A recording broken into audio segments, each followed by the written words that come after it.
নহট্টা বড় মসজিদের আজকে ওয়াজ মাহফিল। মসজিদে যে বর্তমান ইমাম রয়েছে, এত সুন্দর মসজিদ, তারা এই মসজিদে নামাজ পড়বেন, তাদের উদ্দেশ্যে কি বলবেন? একটি সুন্দর মসজিদে আমরা নামাজ পড়তে পারছি, পড়াইতে পারতেছি, এই জন্য আমরা নিজেরাও গর্ববোধ করছি। আল্লাহ পাকের কাছে আমরা কৃতজ্ঞতা আদায় করি। আলহামদুলিল্লাহ রাব্বিল আলামিন।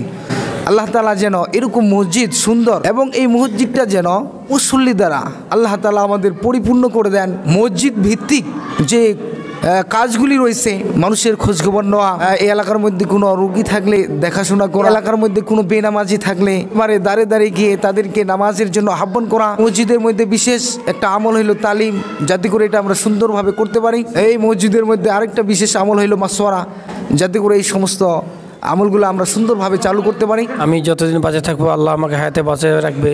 আল্লাহ যেন আমাকে তৌফিক দান করেন। মসজিদের, মাদ্রাসার যেখানে ভালো ভালো কাজ, দিনের কাজ, দিনের মেহনত সম্পর্কে যেখানে দিনই কাজ হবে, সেখানে আল্লাহ আমাকে যেন বেশি বেশি করার তৌফিক দান করেন। মসজিদে আলহামদুলিল্লাহ আজকে ওয়াজ মাহফিলে এত সুন্দর আয়োজনের যিনি পুরো উদ্যোগ নিয়েছেন, তার সাথে কথা বলবো। আগে মসজিদটি আমরা দেখাই। আলহামদুলিল্লাহ এই পুরো মসজিদ দেখার জন্য এসেছেন। ভাই, কোথা থেকে এসেছো তুমি? কোথা থেকে এসেছো? জিগা থেকে। বন্ধুরা, আপনাদের দেখাচ্ছি এই মসজিদে, দেখাচ্ছি পুরো এত সুন্দর চাকচিক্যময়, এবং এই মসজিদে একটি মিনার রয়েছে।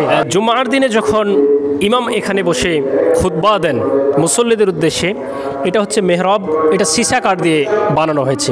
তো আলহামদুলিল্লাহ বসার যে ফিলিংস, সেটা অনেক সুন্দর লাগলো। মসজিদের যখন মেম্বার থেকে এরকমভাবে যখন ইমাম সাহেব বক্তৃতা দিবেন, তখন আমরা সবাই অবাক হয়ে শুনবো। সুন্দর মসজিদ পেয়ে কেমন লাগছে? আলহামদুলিল্লাহ ভালো, আমাকে খুব ভালো লাগছে। এর আগে এরকম মসজিদ দেখেছিলা?